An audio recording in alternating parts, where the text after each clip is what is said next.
Ketika akun baru dibuat, Bosman Mardigu Official, maka channel lain muncul dengan nama yang sama atau mirip-mirip. Maka saya dengan hormat berkali-kali mengingatkan, silakan re-upload semua video Bosman, namun jangan pakai nama Bosman Mardigu Wowi Sontoloyo yang memang trademark Bosman sebagai nama channel. Ambillah manfaat videonya, namun bukan nama pribadinya. Mohon diganti nama channel tersebut dengan segala hormat. Karena pelajaran dan tanggung jawab nama serta isi ilmu tadi, saya yang berhadapan dengan musuh-musuh kebenaran tadi, pada ujungnya bukan kalian. Kalian ambil manfaat AdSense dan ilmunya. Silahkan. Kembali ke perjuangan awal kita kaum New Mind dengan pertanyaan berapa cost accounting untuk membuat Indonesia menjadi negara superpower di tahun 2045, 24 tahun dari sekarang. Pertanyaan ini disampaikan juga oleh Deng Xiaoping ketika di tahun 1989 memutuskan untuk mempunyai sistem ekonomi sendiri alias dual standar. Standar dunia untuk keluar, standar dalam negeri untuk Tiongkok. Deng Xiaoping meminta berapa biaya dibutuhkan Tiongkok untuk kembali merebut supremasi perdagangan dunia seperti nenek moyang mereka dalam 3000 tahun selalu menguasai perdagangan dunia, di mana 200 tahun terakhir dikerjain negara-negara Eropa dengan perang opium, menggunakan candu untuk membuat goblok otak 30 juta rakyat Tiongkok dan juga pejabatnya. Lalu perdagangan Tiongkok dikendalikan Eropa sekian lama. Pertanyaan Deng Xiaoping tadi di tahun 1989 dijawab dan benarlah. 20 tahun setelahnya Tiongkok menjadi negara maju, dan 20 tahun kemudian, yaitu sekarang, Tiongkok menjadi kekuatan yang ditakuti.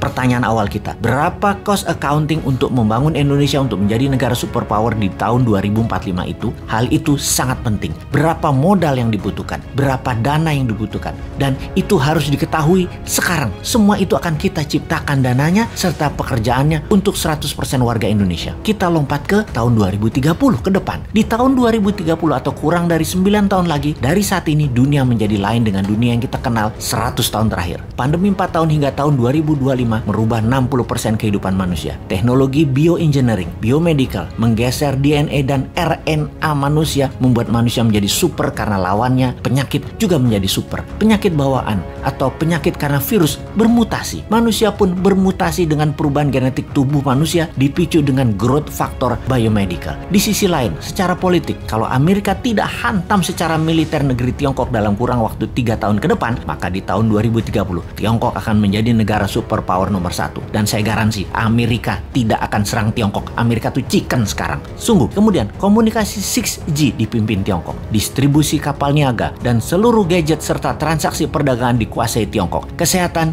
dikuasai globalis cabal. Demikian juga sumber informasi big data dan currency akan dikuasai cabalis. Kemudian kehidupan pertanian akan semakin sulit. Alam semakin gersang. Cuaca tidak bisa dibaca dan dikendalikan. Panas bumi mencapai puncaknya di tahun 2030. Musuh bersama umat manusia di tahun 2030 adalah kelaparan, kekurangan pangan dan gizi, serta cuaca yang ekstrim. Alam tidak ramah. Dunia menjadi semakin kejam. Manusia semakin buas. Tiongkok di tahun 2030 akan mempunyai penantang baru yang namanya Nusantara. Siapa Nusantara itu? Negara yang menjadi pengontrol laut, pengontrol mineral dan sumber pangan. Negara maritim, food country dan mineral country. Itulah Nusantara di tahun 2030. Pertanyaan berikutnya, apakah Nusantara dalam 15 tahun kemudian, yaitu di tahun 2045, bisa melewati Tiongkok atau setidaknya menyamai? Jawabannya adalah bisa. Konsep bernegara di tahun 2030 adalah kendali pembayaran dunia perdagangan yang menggunakan emas di dalam negeri. Sejak New Mind berkuasa nanti di tahun 2024, maka 1 tahun setelahnya di tahun 2025, emas dijadikan alat bayar resmi, di mana puncaknya di tahun 2030 rupiah fisik musnah, tidak dipakai lagi, jadi e-rupiah dan fisiknya adalah emas. Nusantara menarget dalam 15 tahun ke depan sejak tahun 2030 transaksi dunia 50% memakai emas. Itulah awal Nusantara menjadi negara superpower di tahun 2045. Kunci penting berikutnya di periode 2045 sampai 2070, di mana dunia sepakat tidak akan ada lagi perang militer, namun semua negara berkolaborasi merubah dunia menjadi lebih baik. 2045 hingga tahun 2070, Nusantara menjadi negara superpower yang memimpin garda terdepan pejuang lingkungan hidup, kesehatan, edukasi, dan sustainable eco-living. Nusantara memimpin perbaikan alam selama 15 tahun hingga tahun 2070. Kemudian sejak tahun 2070, inilah awal perdamaian dunia 1000 tahun yang juga dipimpin Nusantara. Terlihat indah? Tidak mungkin. Ada yang berpikir begini nggak di pejabat incumbent atau oposisi? New Mind memang sontoloyo. Tapi kita semua tahu, semua impian ini pasti terjadi. Inilah mengapa video kita dan channel kita ditakuti pemahaman pemahamannya. Selamat datang masa depan di tangan New Mind.